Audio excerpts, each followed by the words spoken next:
Chaque jour, il remonte pour nous aux origines de ce qui fait notre quotidien. Et ça, c'est quelque chose qui fait vraiment le quotidien de tout le monde. C'est le scotch ou plutôt le ruban adhésif, David Castello-Lopez. Oui.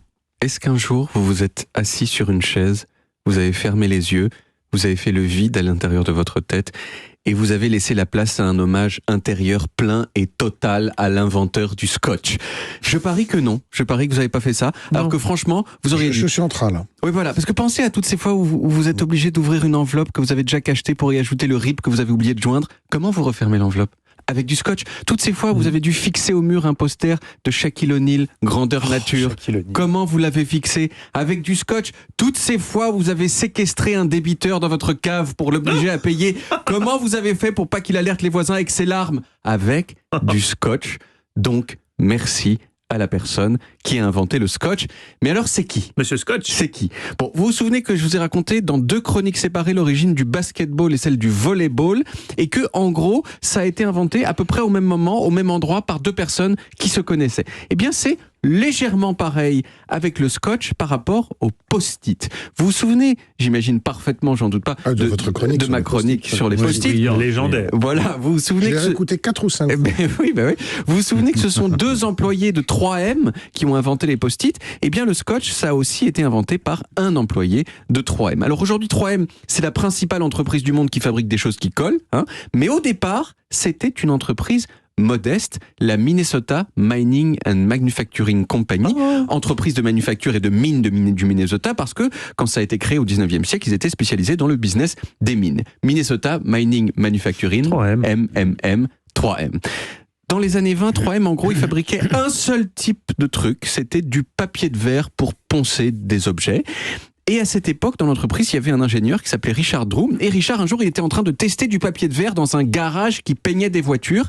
Et là, il s'est rendu compte d'un truc, c'est que les gens qui peignaient des voitures de 2 couleurs différentes, comme c'était la mode dans les années 20, ils avaient vachement de mal à faire une ligne bien nette entre une couleur et l'autre. Et Richard, il s'est dit, ce serait super s'il y avait une bande adhésive pour qu'on puisse coller sur la voiture pour être sûr de pas dépasser avec la peinture. Il s'est mis au travail et 2 ans plus tard, quand même, c'était assez difficile à inventer comme truc, il a sorti un prototype de ruban adhésif, non pas transparent, mais opaque, destiné à aider les peintres de voitures. Et ce scotch, ce ruban adhésif, il existe toujours aujourd'hui, c'est le ruban de masquage. Et il a baptisé, lui, son ruban scotch, qui veut dire écossais. Pourquoi ? Parce que les Écossais ont longtemps eu la réputation d'être des pingres, et donc scotch, en vieil argot anglais, ça voulait dire pingre avare. Mais c'est quoi le rapport avec le ruban qui colle? Oui. Vous allez me dire. Eh bien, lorsque Richard a fait tester son premier ruban adhésif dans un atelier de peinture de voiture, le peintre a trouvé ça nul parce que ça collait pas assez, et il lui a dit: ramène ce ruban à tes patrons écossais et dis-leur de mettre plus de colle dessus.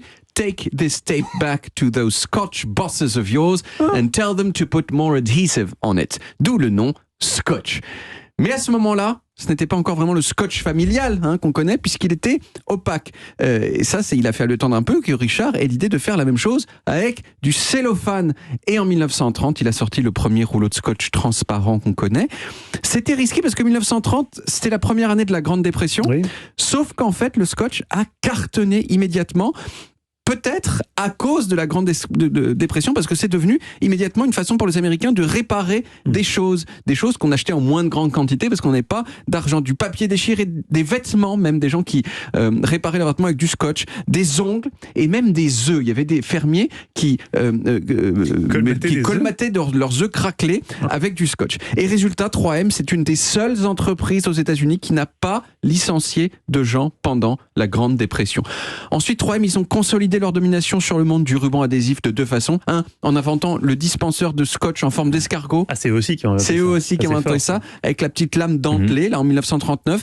Et en 1961, ils ont inventé le scotch invisible, qui est ce scotch qu'on ne voit pas une fois qu'il est posé, et sur lequel, en plus, on peut écrire.